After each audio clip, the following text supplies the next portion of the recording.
All right, it is 2:30, so we'll go ahead and call the meeting to order. Thank you everyone for joining us for the March 18th, 2024 Policy Committee meeting. Tracy, if you wouldn't mind, would you please call? Mrs. Hudson? Present. Davis? Present. And that brings us to the substance of what we're here to discuss. Mr. Patterson, Jeff, thanks for joining us today. I think the first policy we're here that we have before us is 2623. And can you see the screen that Tracy is sharing? I can. Great. We'll give her a moment to get past the legal alerts. Is there anything that you wanted to call out for us specifically within the legal alerts? Yeah, just real quickly, the first legal alert is about the recreational marijuana that was passed in Ohio last fall. Basically, it's not going to change how you operate business in your school district.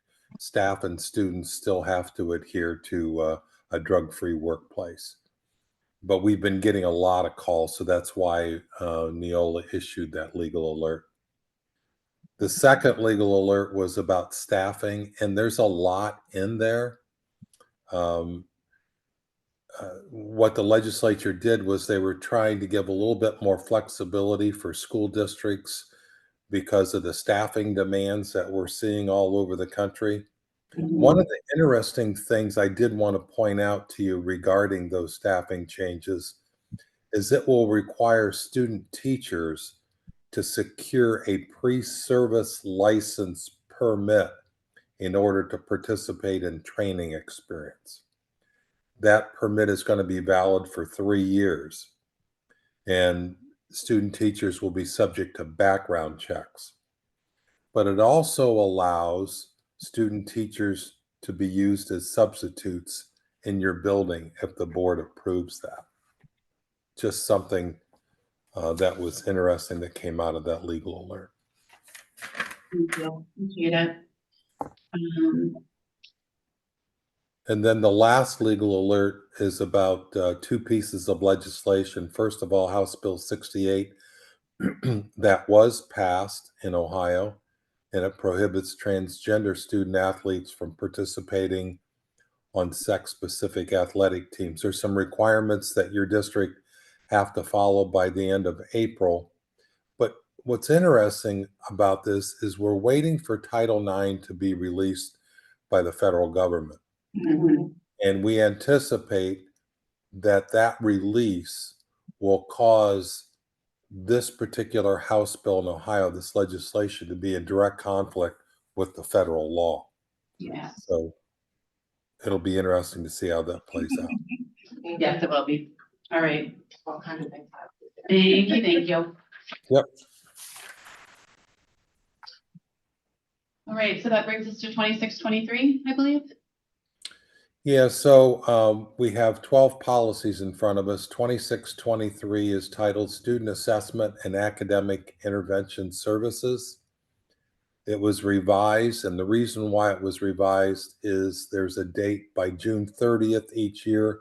School districts have to provide parents with their children's state assessment scores.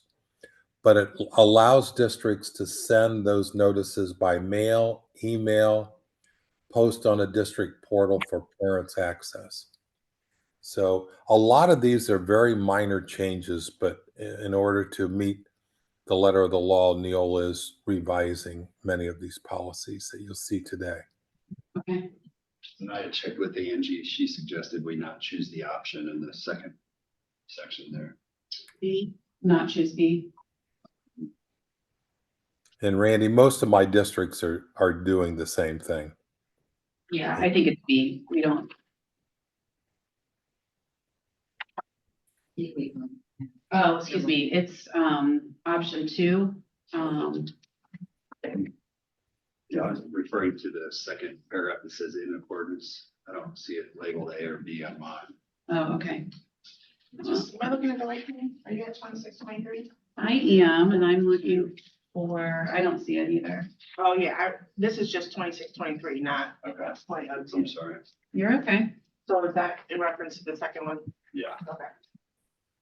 Okay. So 2623, the modifications that have been recommended adopting that those additional details, from the legislature are, accepted. Correct? Yeah. Yeah.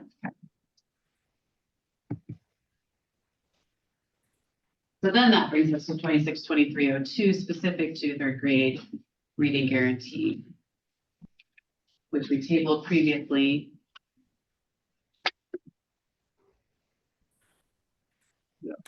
So what Neola did here was to revise this policy to reflect current windows for student assessments. And Angie's recommendation was, Angie's recommendation was not to take the option in the second section there. is there something maybe administered electronically? okay, Jeff, you said other districts are not taking that option as well? Is that what Yeah, you yeah, because I mean, it wouldn't hurt for you to take it, but I just don't see operationally why you would want to do an assessment electronically. no, yeah, not to age demographic. Right. Exactly, yeah. Okay, Is that the only call out for this one, Randy? Yeah. That you talked. and that brings us to 31-2004. This is what I was talking about before in House Bill 33. It's allowing student teachers to be employed by the board as substitute teachers on a semester to semester basis. So that's where you will see that addition in that paragraph. So if I read this correctly, though, that second paragraph, we already have. Correct? And that's the one that where essentially they can temporarily, no worries, they can. It looks like you modified that Neola template. You are totally fine. Give yourself a second. So all that highlighted yellow that struck out, we had removed from their template. Okay, and so in order to acknowledge the fact that,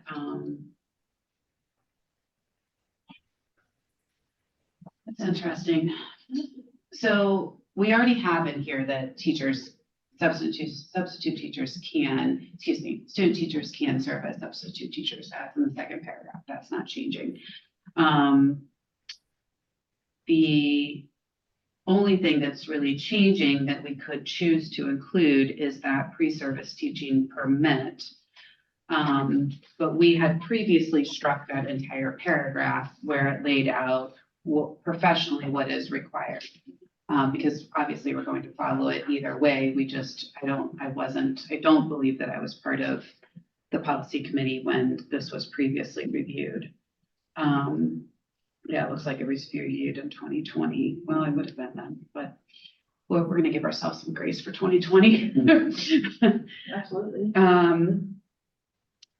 So Randy, any thoughts on why we would not have wanted to lay out the various means by which the various requirements that they have to meet in order professionally to be able to be qualified to serve in that manner? No, and I doubt that that was something that we did in 2020. It was probably something that was carried over Gotcha. prior to that, well before you were on the policy committee. And it was during that time period where they were just trying to simplify everything, to just duplicate the law.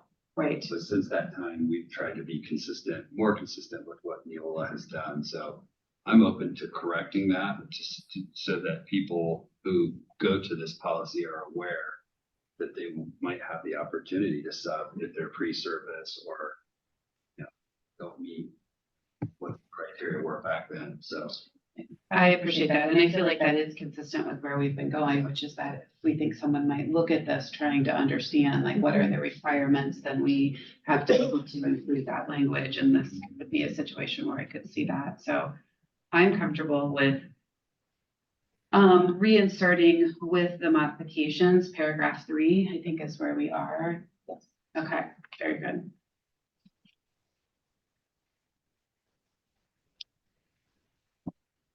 Good.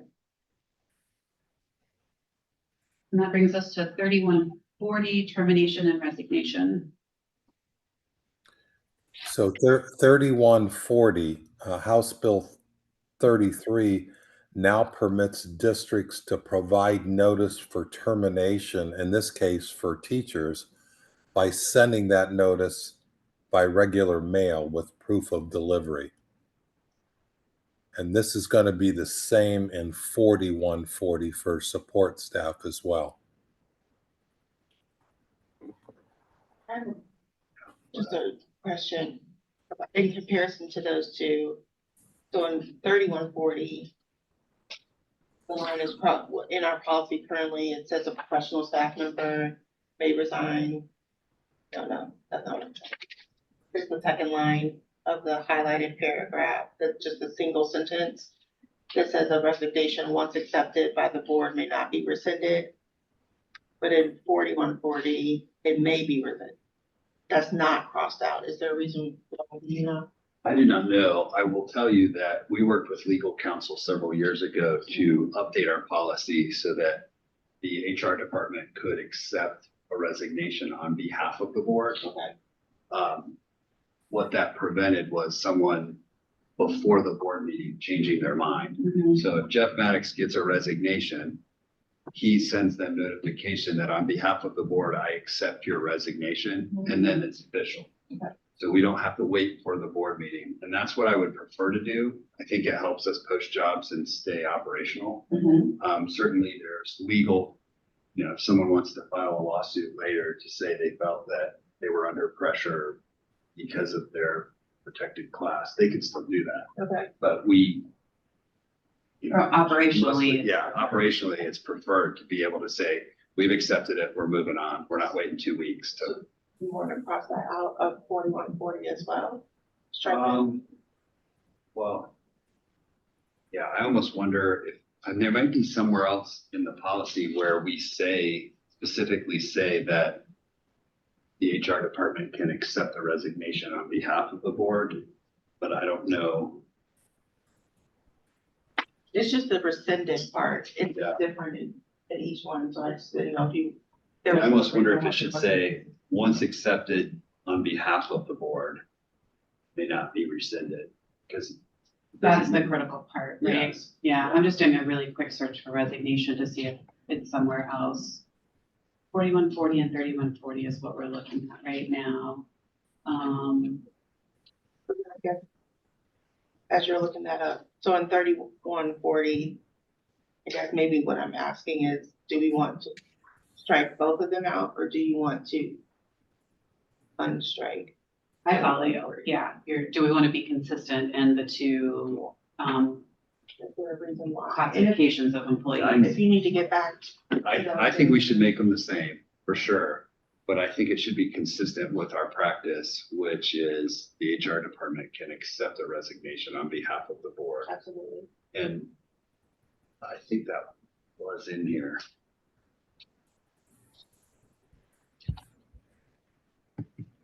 So you're saying. This is a, Once accepted on behalf of the board instead of by the board. Yeah. Exactly what we're talking about. That one's not checked, so that's. That's exactly what, Kelly was calling out. And it's, but not just that, also that the fact that the HR department may accept it on behalf of the board. So not just the fact that once accepted by the board, it may not be rescinded, but also the other critical fact that HR may accept it on behalf of the board. And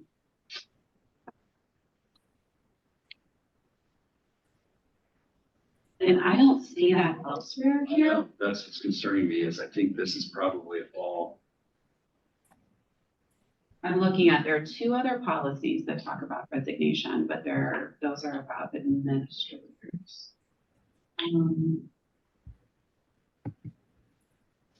Order if it's under policy.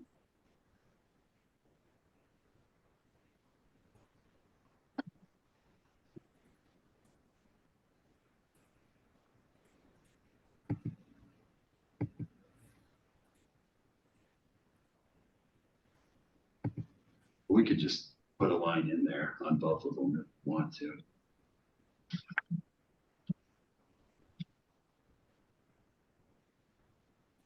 See, because then in the highlighted part, it says a written notice of resignation to the superintendent or designee 10 working days prior. Yeah, there it is. And then it says following a 24-hour rescission period. Right. So, but then it says it can't be rescinded. Yeah, and it does, you're right, Kelly, it does say superintendent or designee, which could be the HR department, so it's covered, but that language, It's not duplicated for our classified. so that's what needs to be included over in 4140 as well.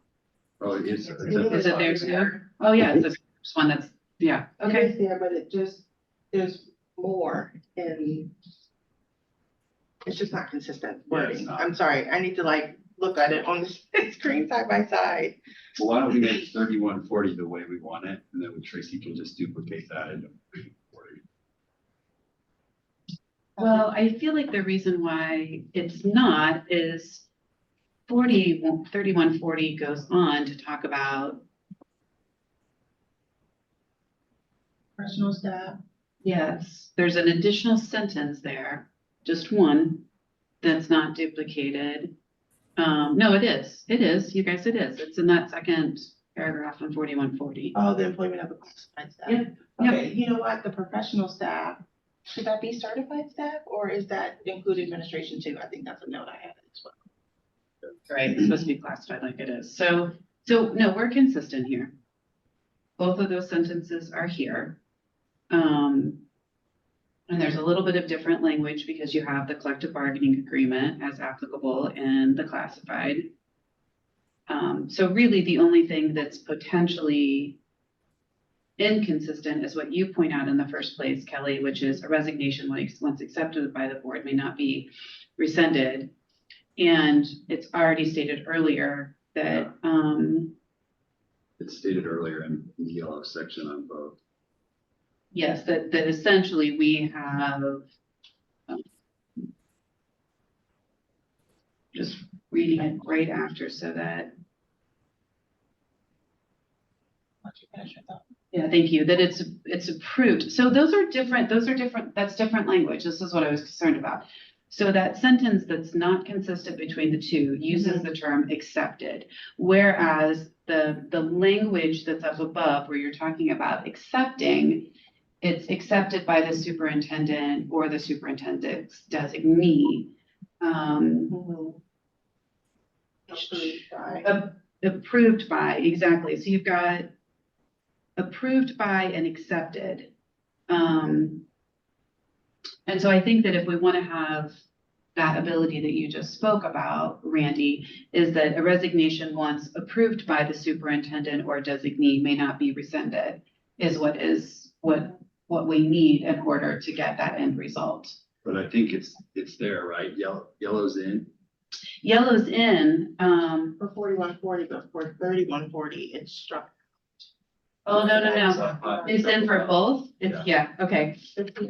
Yeah, no, we are. This just has to I be do struck think the word approved, because it's already here. It's already here Yeah, in this language.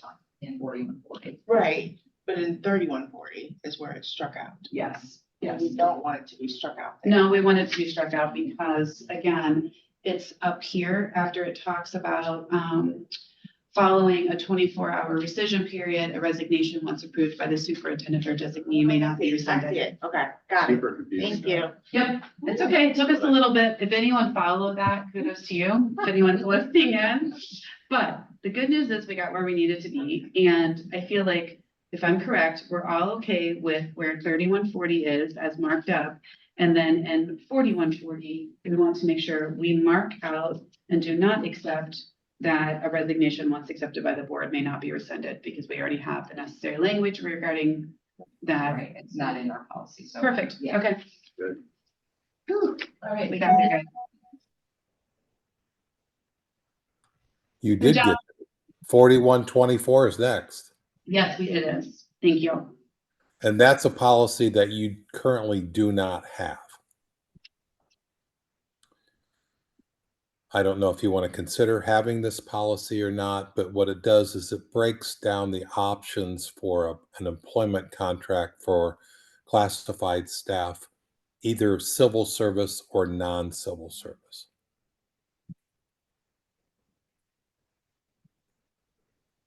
Then there's a note that most collective bargaining agreements, non-teaching unions are silent on. We need this. If we've functioned sufficiently without it. Yep. Okay, so we're all aligned then, okay.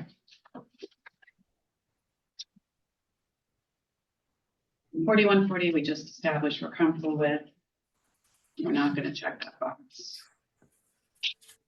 That would have created the inconsistencies. And then that takes us to 5310. This is the only student policy that was presented this go around, and this is titled Health Services. And it's a revision to include House Bill 33 that requires schools to provide free menstrual products. Mhm. Do you know what your current practice is in the district? We provide them. Is it provided in which buildings? Do you know? I believe middle school and high school. Is that accurate? It might be all. I don't know if they're in elementary schools. So I think there's some, if you scroll up on that, I think you'll see that there are some choices there at the bottom.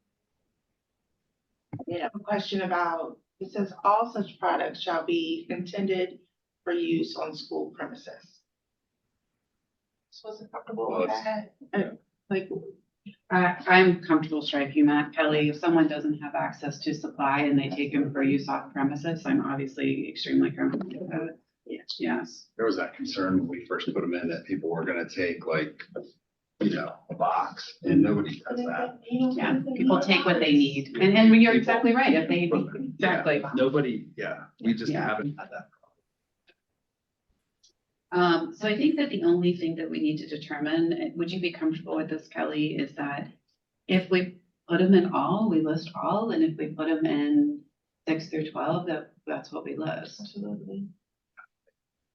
What about I think even, the first round, I'm texting Rob, but I Okay. think the first, because Neil worked on this, and he was mostly geared towards secondary schools, Mhm. so middle schools, high schools, and then once it went well. I kind of recall he that. went I think elementary. I kind of recall that because absolutely you could have Yeah. kids in fifth grade or. Absolutely. Yes, yeah. So, so hopefully we're at the all state. And if we're not, maybe the question is, can we get at the all state? Yeah. And we could put shall for the 6 through 12 in May. But I think that's the target. I know we do. It's just how many restrooms we have the machine, the dispensers. Mhm. So it used to be only in the nurse's office. So that discouraged kids from Mhm. accessing them. So we wanted to make it more accessible. so then to the bottom to that last line, what is our practice now? Does each school determine? Is there? It would probably be best keep it district, but for consistency, kids know it. When they move from building to building? Yeah. So we can hold while we see if, yeah, it's fine. We see if Rob is able to respond back. We'll just set it aside and come back to it. And Jeff, that takes us to 8,600. And they just can't leave transportation alone. This seems like it's coming up in almost every update that we release. The major changes here deal with travel times for disabled students. I think you'll see that towards the bottom. That's the major change. And basically what that paragraph is saying is as a district, you'll make every attempt to transport disabled students in the same time frame that you would do typical students. So That's what my note here is, just what is our practice currently? For the distances. students with disabilities. Sorry, last page. Yeah. The trust and vital travel times for term.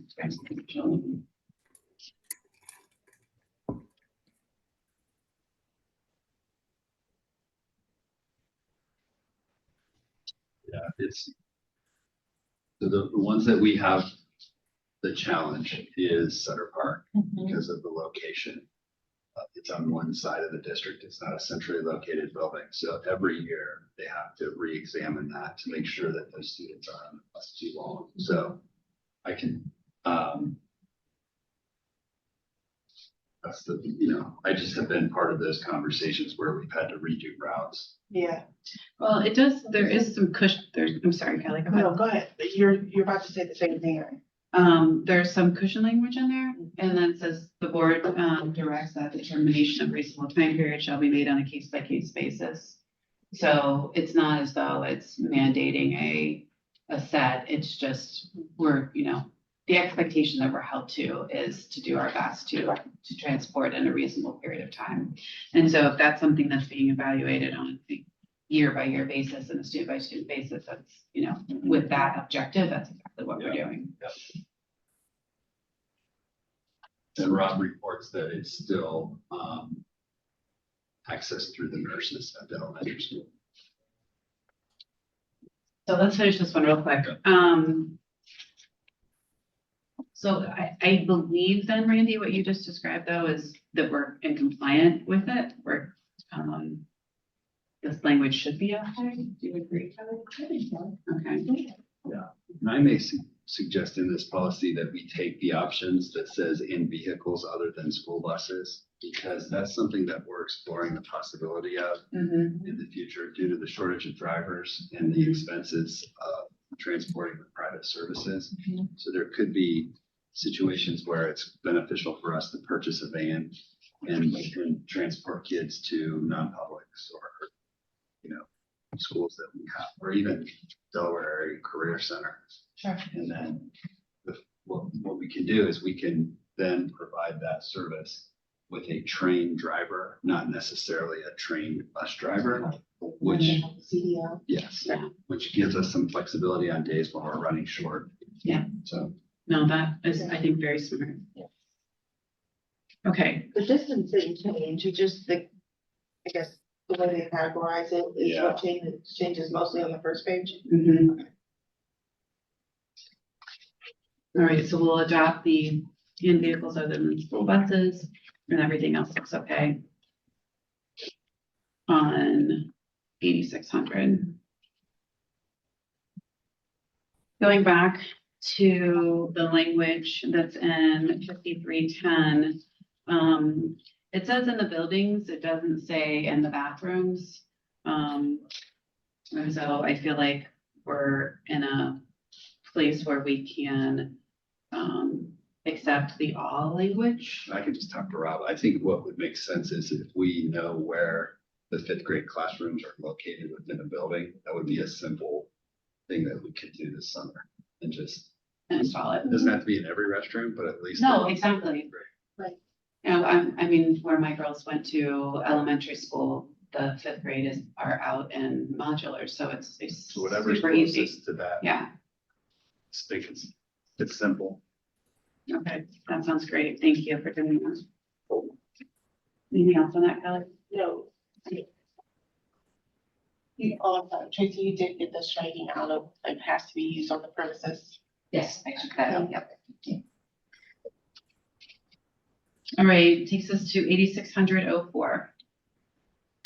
And those, this policy, there's some minor revisions. You'll notice that they do refer to the DEW. And we are also removing the term van and putting vehicle in there, because what we're finding is more and more districts are using other types of vehicles other than vans, SUVs in some cases. No, I think that makes sense. And there's just some minor revisions in terminology, and they added some cross references at the bottom. Nothing substantial here. I didn't have any questions on this one, did you? I didn't either, no. Okay, any concerns or things you wanted to call out on that one or anything? Okay, thank you. Thanks, Jeff. Then 8640, Wait, I do. oh, sorry, no, you're fine, going back. Yeah, so in the section that's in orange, I just want to make sure that we're all on the same page here. They don't have any orange. They don't. Okay. Yeah. So, okay, You're I'm fine. on the last page at the top. You'll Mm-hmm. see the option that says unless. Mhm. I think we need to check that. Our practice has been, while not preferred, we have hired people who have gone through rehabilitation in order to drive. So I won't discuss specifics, but in a very rare cases where there was something that could have disqualified them before, if they had a reasonable amount of time and provided us assurances that they are healthy and in good standing now, we have permitted them. Knowing what very high standards our district holds Yeah. our drivers to, I'm comfortable with Yeah. that. It would, I can go into specific cases if we want to talk sometime, but it's something that I support. I think that it's best for our school district and certainly safe for our children based on all of the things they have to show in order to, but they are considered rehabilitated by the state because of something that would show up on a background check. Okay. I support that. You're comfortable supporting that. If I'm not sitting on the policy committee, I'm thinking about our peers. It might be nice for them just to be able to reference what those requirements are when we share this out for the first reading. Okay, thank you. Yeah, if you'll just maybe send them to us or send them to, however it works, but we just want to get those in front of them before that meeting. Thank you. 8640. So they changed the title, Transportation for Non-Routine Trips. Includes a change that a district may charge personnel costs for the driver and mileage for a non-routine kind of trip.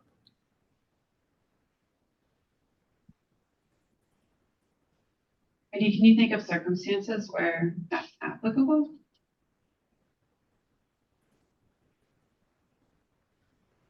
I don't have a problem giving us the option. Obviously, that's what that may language does. I'm just curious. I had several districts that allow other agents in the community, say a Kiwanis wants to borrow a school bus for a particular purpose. This would allow you to charge back the costs of that. Okay. So the only thing that I could think of would be, and we tried to avoid this,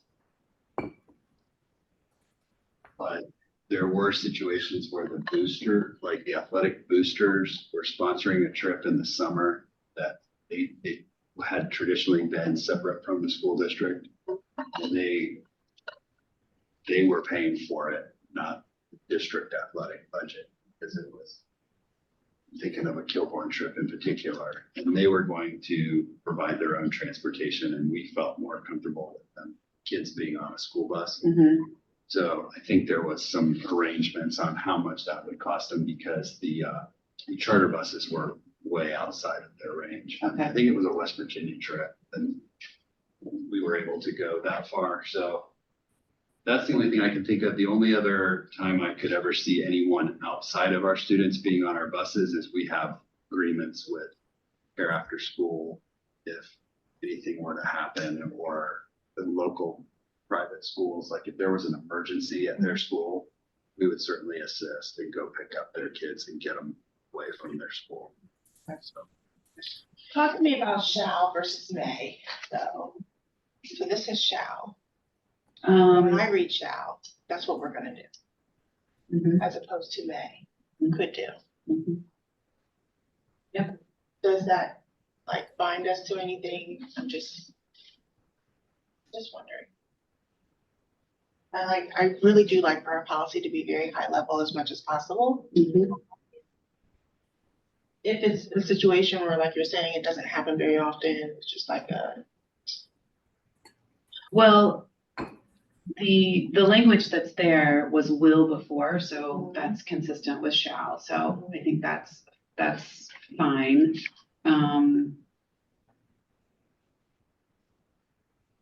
if not, I could be overthinking. I'm just throwing it out there to make sure that basically I'm making sure you're comfortable with it, Randy. Yeah, I like, my kids, one of my children took the athletic director from Thomas took him to Indianapolis for a conference on a van, a school. So I consider that a trip. It wasn't a school bus. There was only like 6 of them. They were on that bus. So I don't know about shall. Yeah, I mean, actually, the shall language looks like it's just being cleaned up, because it started out with it shall be the policy, and then it used will thereafter, and so they're just changing to shall throughout the policy. So I'm okay with that. Okay. So are you selecting any of these options other than the one that's marked yellow?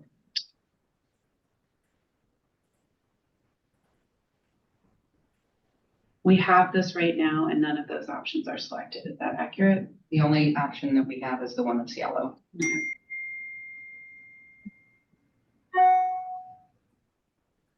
But these are not new suggestions. These are how the template has been originally. Correct. So ours would read, the Board of Education shall use school buses and or other vehicles other than school buses for transportation of passengers for purposes other than regularly scheduled routes to and from school.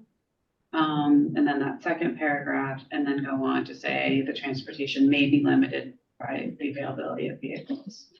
But none of those options in between there are honored.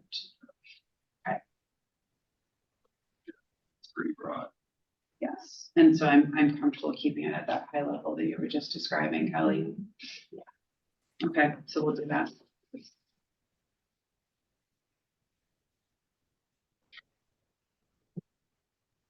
For some of these, Randy, I'm sorry. I mean, are some of these like administrative guideline level?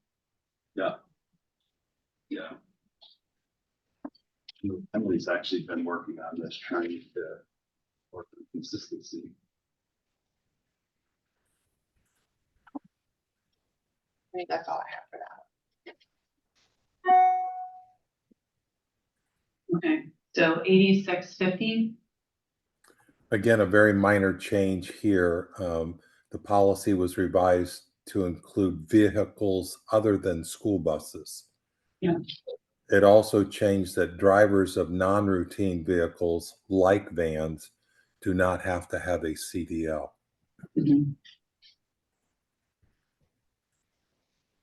I didn't have any questions or.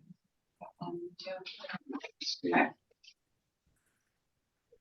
8660. Incidental transportation of students by private vehicles. There were just some minor changes in the language, and they included cross references at the bottom. Nothing substantial. It looks like you had previously edited this quite a bit. Mm-hmm.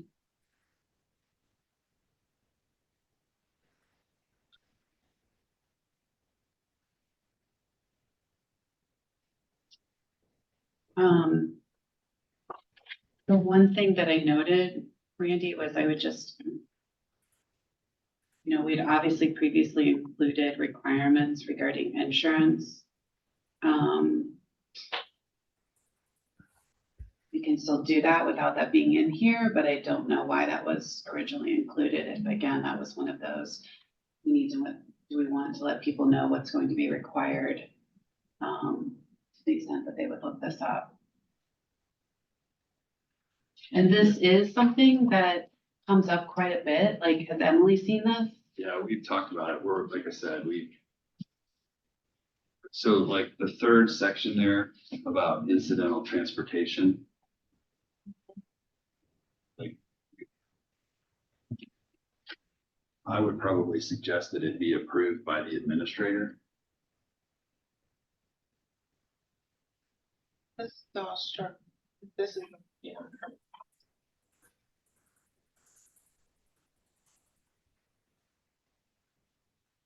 Our current policy, I think, says, oh, no, I can't.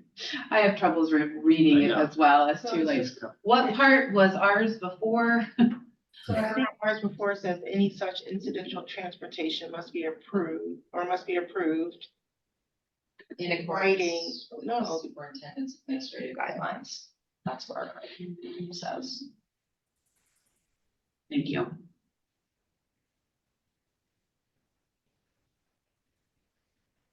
And you're saying, I'm just saying, I don't want to change it now. I think that's consistent and it gives Emily the flexibility. But I think in what Emily and I have been talking about is someone should know that we're having to transport a kid in a car.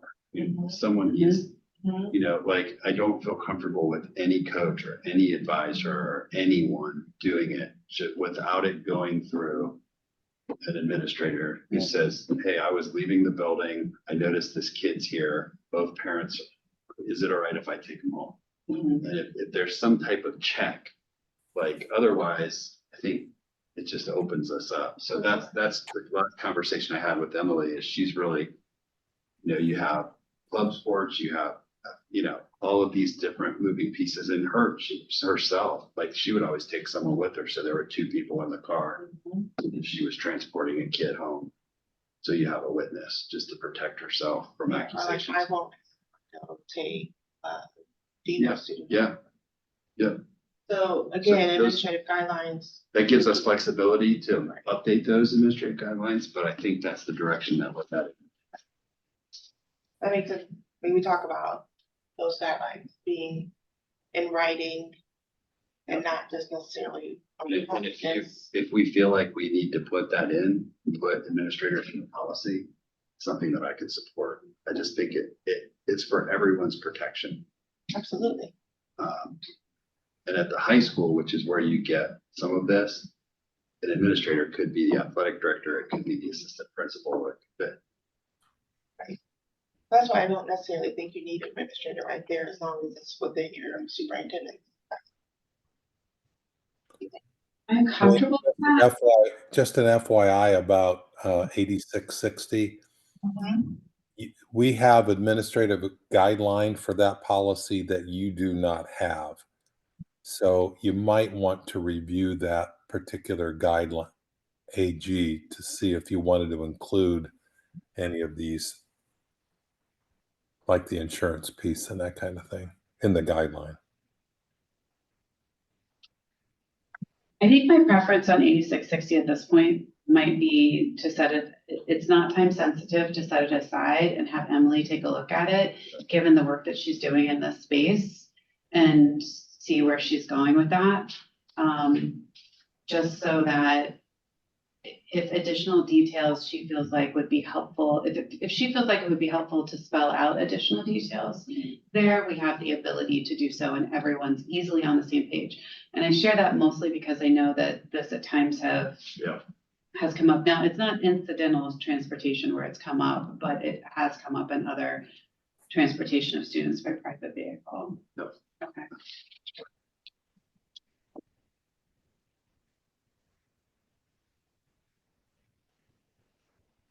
You okay with that, Kelly? Yeah. See what Emily says. Okay.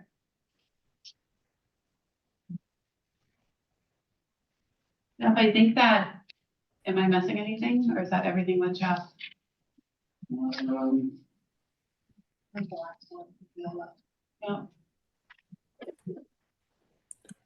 Yeah, well, you may want to help us on the headlights. Okay. If we want to go there next. Sure. It's policy 8451. Jeff will bring it up here in just a second, related to head lice.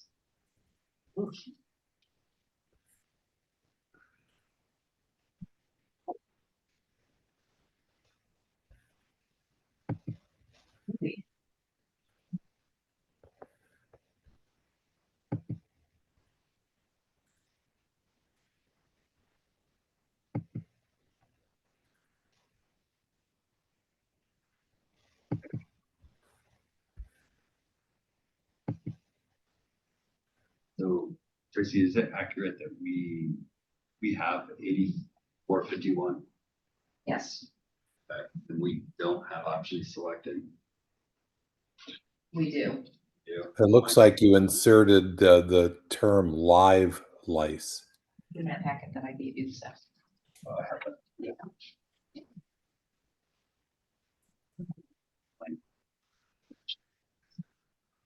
So in conversations with our school nurses, they have standards that they receive from their national organization Okay, on how to handle head lice. And there's the advice that they're receiving is that we know it's not a health threat. It's not like bed bugs. It's not contagious. It's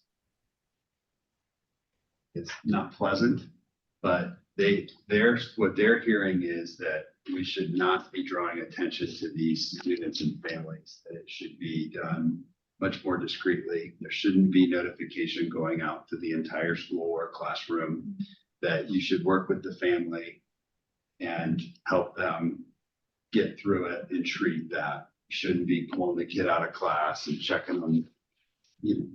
So we had this conversation and our policy didn't align completely with what their suggestions were. So I told them that I would bring it here.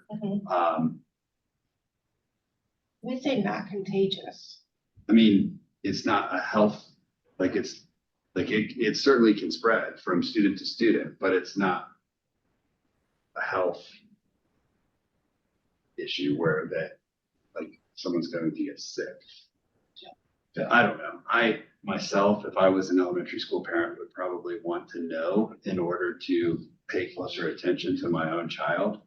But they feel that if you read the organization's advice, it's a little different.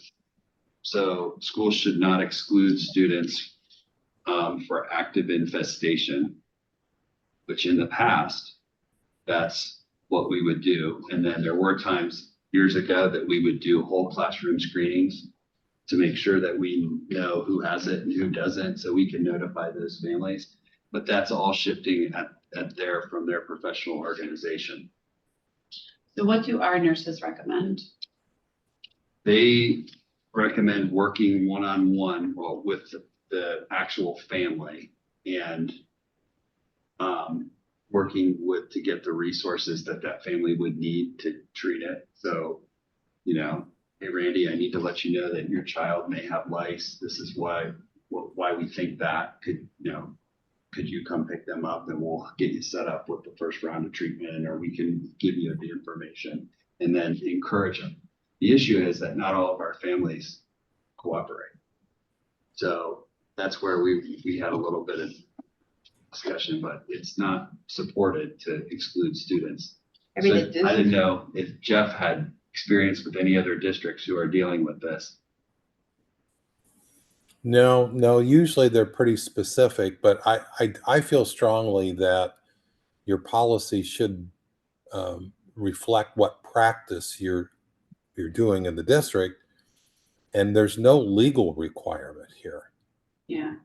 And so I mean, having, lived this, you can have kids who are being treated for lice, and I can understand why they would not exclude the no NITS criteria, because if the kid's being treated, you could still have part of the treatment as you go back, and the kids can still have NITS and you get treated again. And that's part of, kids could be out for a rather long period of time. So having had a kid who contracted it at school, I mean, yes, you can get it at school from other kids, but if you're treating it appropriately, the no live is absolutely where it should be versus the no NITS. So that seems, I'm comfortable with that. And if that's what our nurses are recommending, then I'm comfortable with that as well. Did I miss anything that you were part of that conversation on? I didn't even know this was I was like, we really need to talk about, but. But and like Jeff, I'm sorry, go ahead. I was just saying, as someone who has not experienced it, I mean, Yeah, I just want, like, I push back a little bit because I wonder, like, we don't notify parents. If there's an active case, how do they know what to be looking for? There's nothing in here about notification though. Is there? Unless I missed it. Child's parent will be contacted.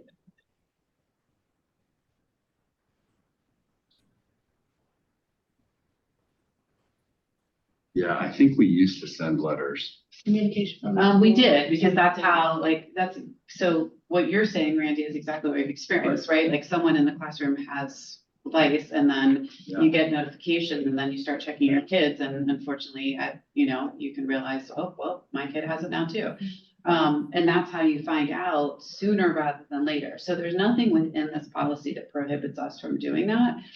And those notifications, are, at least as I remember receiving them with kids in elementary school, never called out a family or a kid or anything along those lines. It was more a courtesy so that you as a parent could be on the lookout and make sure that you're, and well, the other thing that we would do with kids with long hair is we would rate it too, so that they were less susceptible to picking it up from other kids. Yeah. So But this policy does say communication from the school. Um, Am I reading that right? The family. So communication from parents. to parents directly and through parent education to the students will help increase awareness for both parents and child. I mean, yeah, it doesn't say we have to do it, but it just It doesn't, acknowledges the benefit of it. Yeah, and that's where, so, again, I don't think we need to do anything with this today. It's not, but like before we start next school year, I think it would be good to like try to blend like whatever we want the practice to be. Yeah. Because I can see this, if we were to have a real issue, I can see parents on both sides of this. sure. Parents would be like, why are you calling out my child? We're treating it. Why do you have, now their friends won't play with them at reset, like that type of thing. Yeah, and I don't think that's what we do, I know. but maybe that's where we need to be sure we're consistent. Yeah. So not time sensitive, we can take the time to read the NASN recommendations. And honestly, it may come down more to administrative guidelines as to how so that we're not getting too far into the weeds, but ensuring that we're consistent district-wide as to how we handle that. Yeah, And you're But- saying the nurses are.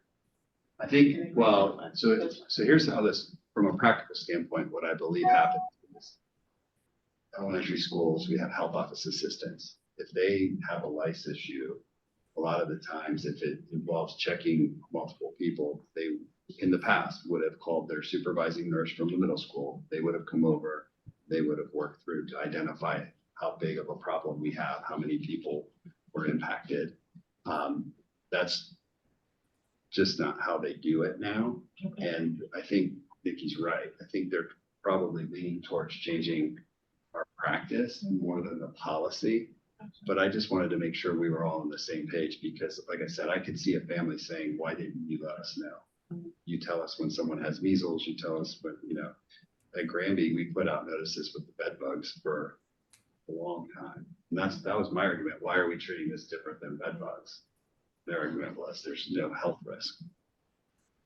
Lice. Yeah, you still have the risk of, like, even if there's not a health risk, you have the risk of spread, you have the risk of the cost associated with spread, you have yeah. Anyway, it was a shift. For sure. And so I thought, we better make sure that we're all on the same page. And like what Jeff was saying is having policy align with what the practice is. So if practice is changing, we need to make sure we have a conversation about that and make sure those things are clear. I don't believe currently that you have an AG for this, but one thought would be to shorten your policy like we discussed, but include the practices in your guidelines. And I have a template that I can send you if you would like it. Sure, why not? It would be helpful to look at. Thanks, Jeff. Mhm. Appreciate it. Okay, so we'll set that one aside. So what's the next step for this? You're saying before next school year? Yeah, I just think We're gonna circle back. maybe if we get this, and I could just send it, make sure that you have it, we can talk, and then I can do a better job of sharing where the nurses are at. And, well, I know, but I hate speaking for 7 people. No, I follow you. And we can read this in the meantime as well. So that's great. Yeah, and then we can just, like I said, I was torn during the meeting when we were talking about it, because I certainly don't want a student to be shamed. There's nothing you can do, like Yeah. sometimes you just get lice, and the Yeah. longer your hair, Yep. the better You the got a chances. clean hair. But I on mean, the they actually flip like side clean hair, is- right? Mhm. That they like clean hair. Parents aren't gonna know to check or not to share combs, or like, I Yeah, appreciated that notice. Same here. And boarding Unfortunately, your it didn't do kids. any good because, you know, Yeah, it still happens. it Yeah. still happens, but Yeah. But no, I always appreciated that notice as well. So, okay. But obviously there's a way to do that in a manner where you're not othering or shaming, yeah. students or families. Yeah. Randy, do you want to talk, use of district premises next? Sure.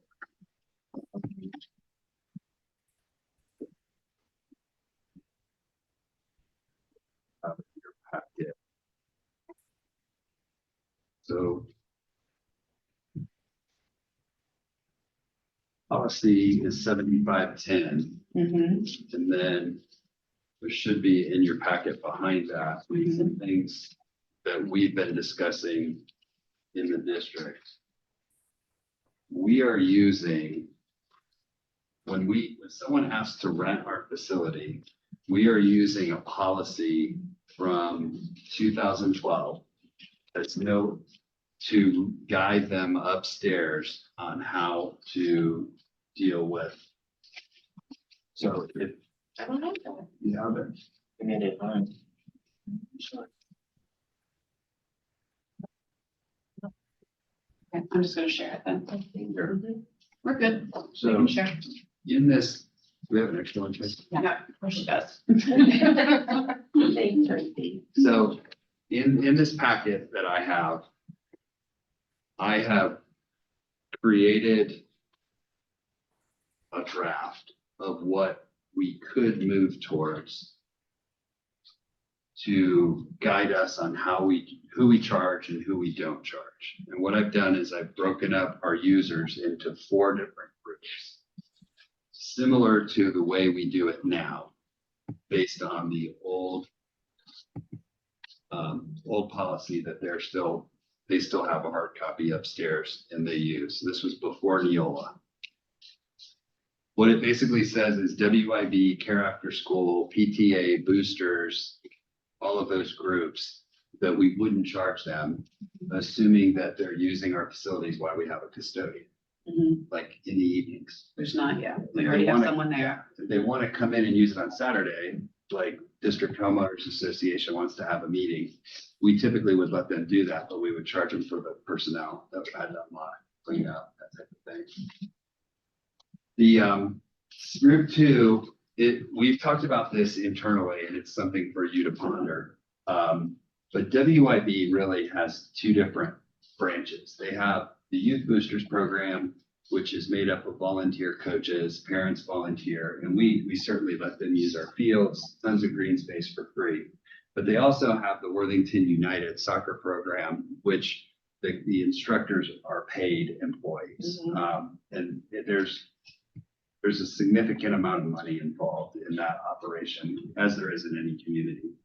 The feeling was, since most of those kids are Worthington kids, that they should receive a discount, but since they are paying their coaches, that perhaps we should separate them. When I met with WIB and talked about this, I think they were open to a annual donation, because they basically take over that field behind Perry Park in the summer, and that's where Worthington United, it's their area.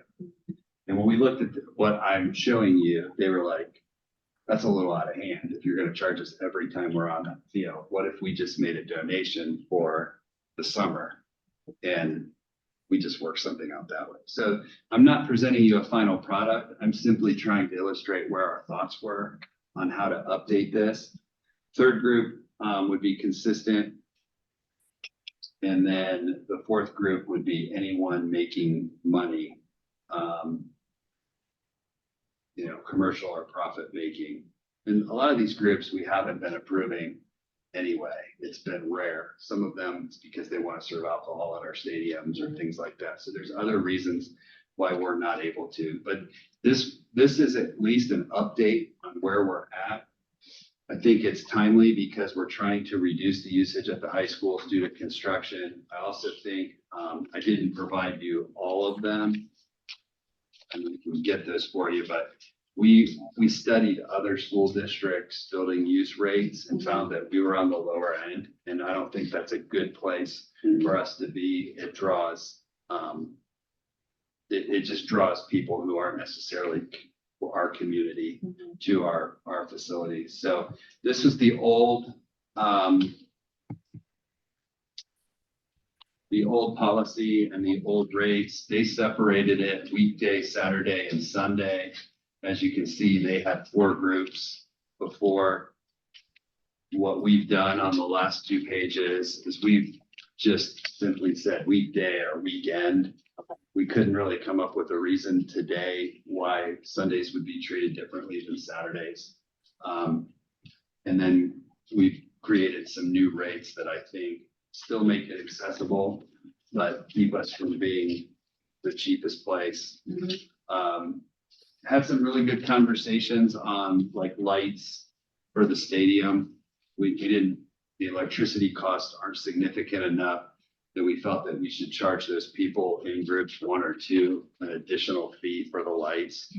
We do feel pretty strongly though that anyone who rents those areas must also pay for access to the restrooms. Like you can't just say we're going to use the practice turf field, but not pay to use the locker rooms because we want any guest here to have access to a restroom.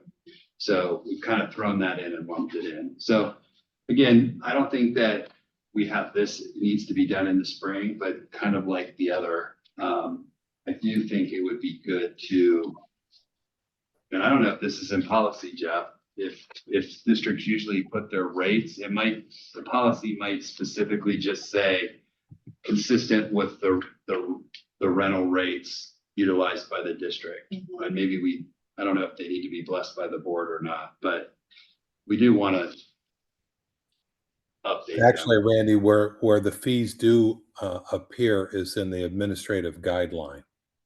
Right. Which makes sense because, it's been 12 years since they were updated last time, and we probably want to be do that on a more frequent basis. Yeah, and it's hard because it's a really difficult thing to manage and to be consistent with. So what we try to do is create places that we would open to rent. They're listed there, but it's a work in progress. And then there's always exceptions. So I appreciate you spelling out where we've been historically, the mindset behind the current groups, and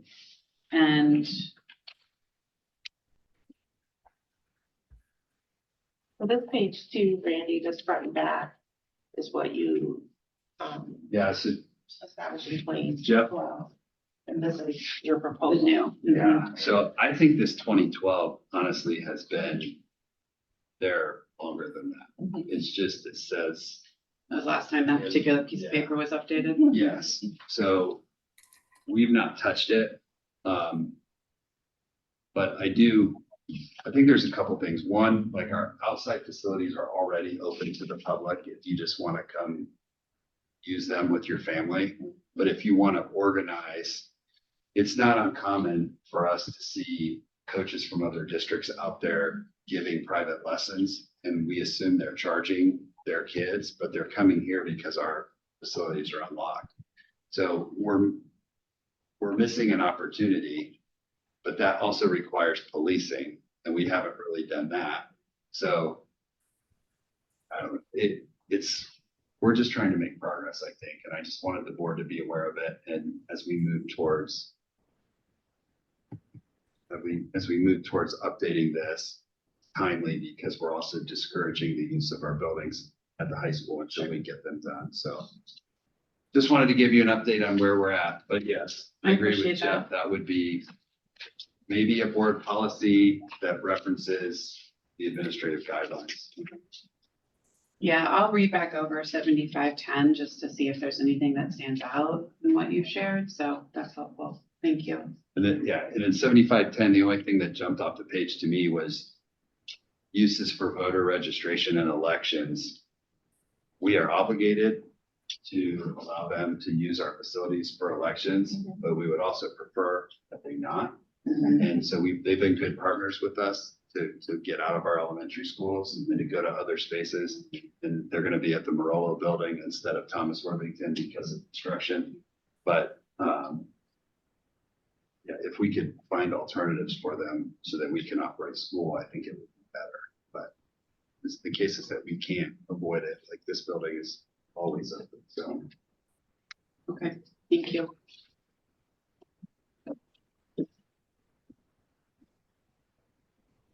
I think that takes us to 9130 public complaints.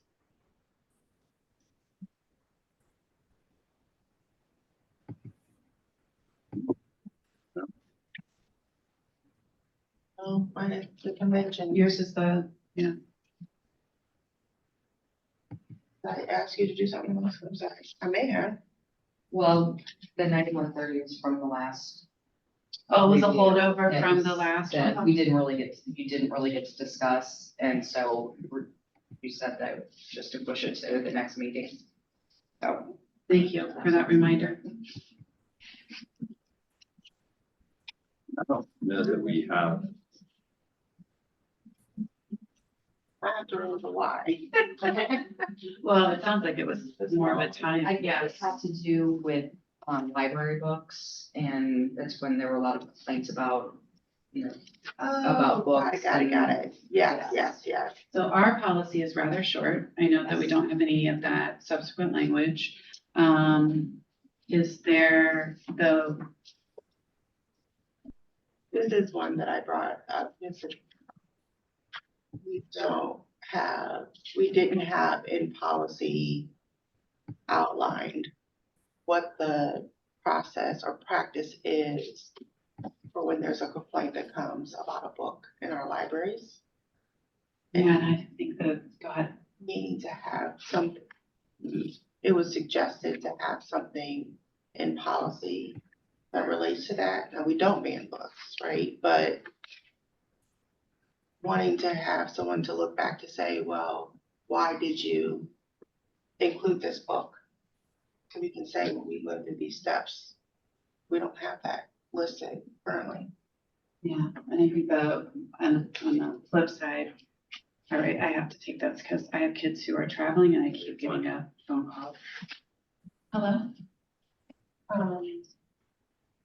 I think that the question is something being outlined, and I think Vicki has said before about we follow the library I'm still in my meeting, guidelines. so I will. And I'm okay with that, if that's what we're Let doing, me- whatever we have, So you can just. whether it needs to be here or If in you turn the light administrative on, guidelines, right there, if we and I'll had let you know get when I'm there. questioned that, Thank you. Bye. because typically, we're moving books from our libraries. Well, not typically, like, we don't remove books from Right. I hope not. So, and I was saying that you were talking about the library, like the librarian guidelines. Correct. And that. We follow librarian guidelines. Right, and so even if it's as simple as we follow library guidelines. I don't think I would put that in public complaints, though. I think that's just where it was, maybe. Well, I think that's where we started. You're exactly right. And so let me look, Kelly, at a place where we could note that within policy, that we follow librarian guidelines, if it looks like there's a logical place where we could put that in, Yeah, as a follow-up to this one. look back at my other printouts for that. Tracy, I apologize, I did not look closely enough at that one. So is Am I correct when I read 9130 that first paragraph we struck? That second sentence, is that still in their suggested template now? Because I would This recommend is their template. inserting it I now. was gonna say, I Yeah. think that was from well before you were on board policy, that was. So we could actually have a change to 9130 whereby this sentence is inserted, which is part of Neola's recommended template, but is not part of our, now, did you print that from our policy? I got it from Tracy. Okay, let me just pull up our existing policy, see if it's in there.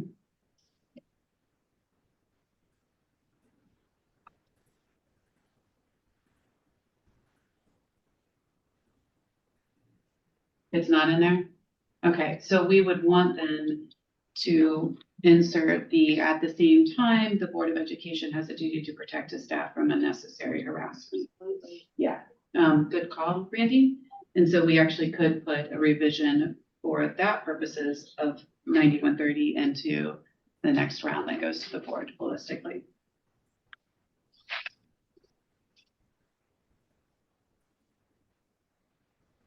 And then we'll look for the separate place where it may make sense. I think it was other districts had it in this policy. Instructional materials, maybe. I'd have to look back at my notes, but yeah. Do you want to look back at your notes before we bring this one forward? For sure. Okay, then let's do that.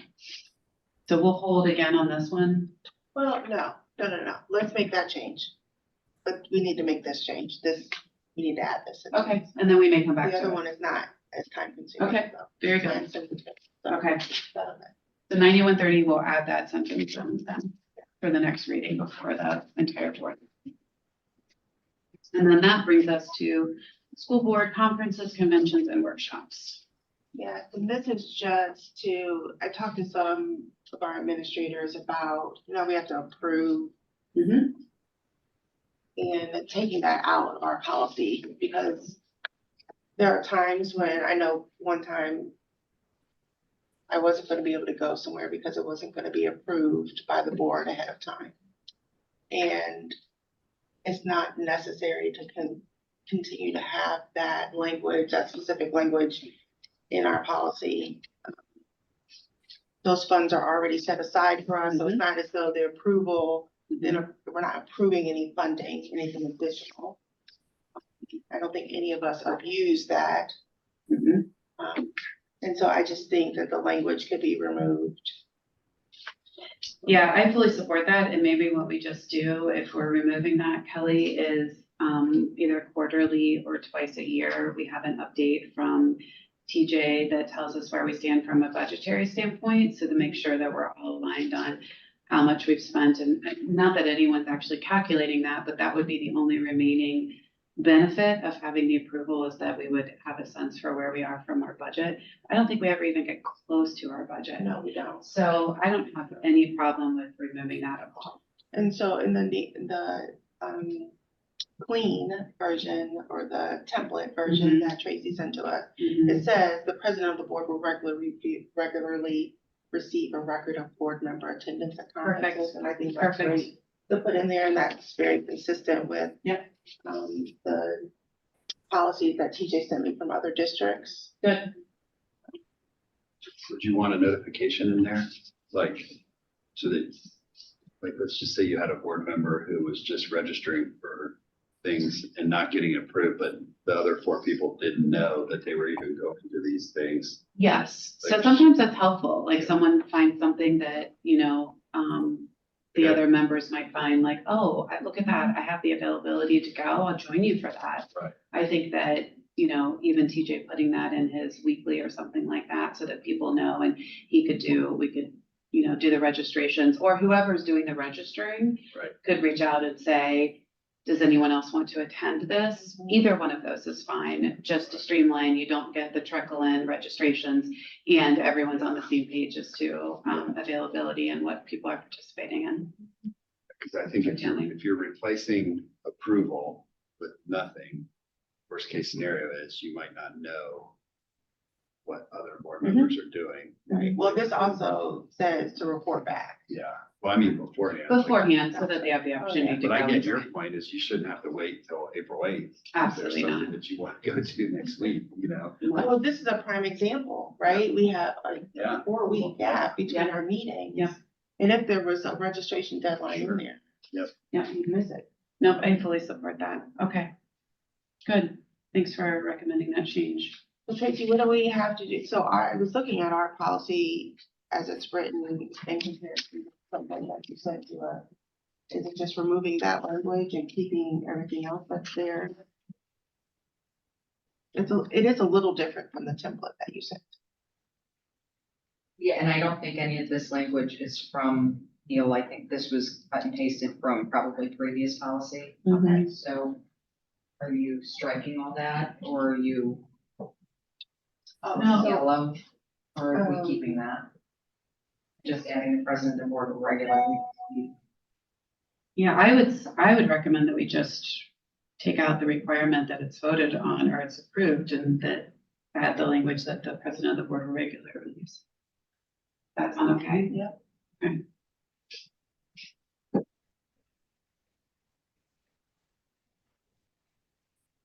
What about that last paragraph in the template? And we don't have that, and some of the other examples, one district did have it, one district didn't have it. I did look at that and I don't necessarily know that we need that. Yeah, I mean, we're bound to those ethical laws, whether it's in there or not. It's a conflict of interest to act otherwise, so I'm okay with. Mhm.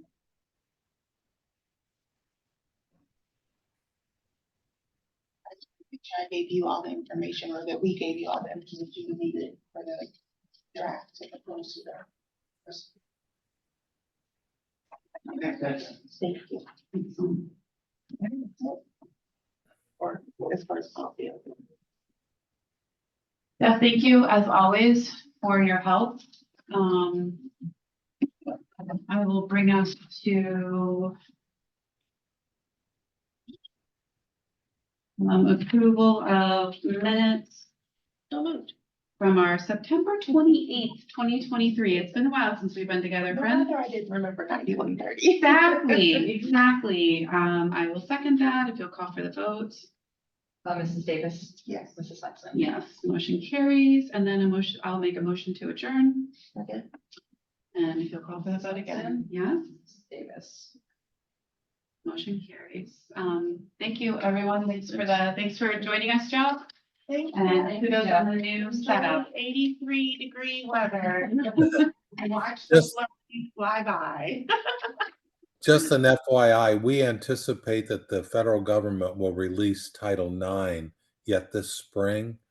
Tracy, I will send you a notice so that you're aware when that goes live, because my guess is you'll want to have that policy in place prior to the beginning of the next school year. Yes. Yeah, thank you. When are you anticipating another Neola update? There will be a special update this spring, and I think it's going to be two parts. One part is going to be Title IX, and then the federal government changing their regulations on their grant policies. So that might be the second part of it. But the next regular update won't be until September. Okay, so we'll probably get together this summer then, just to clean up a few things. Okay. Thanks again. Thanks, Jeff. Thank you. Thank you. Thank Take you. care. Stay warm. Yeah, especially for the. You too. Do you want to look at that now?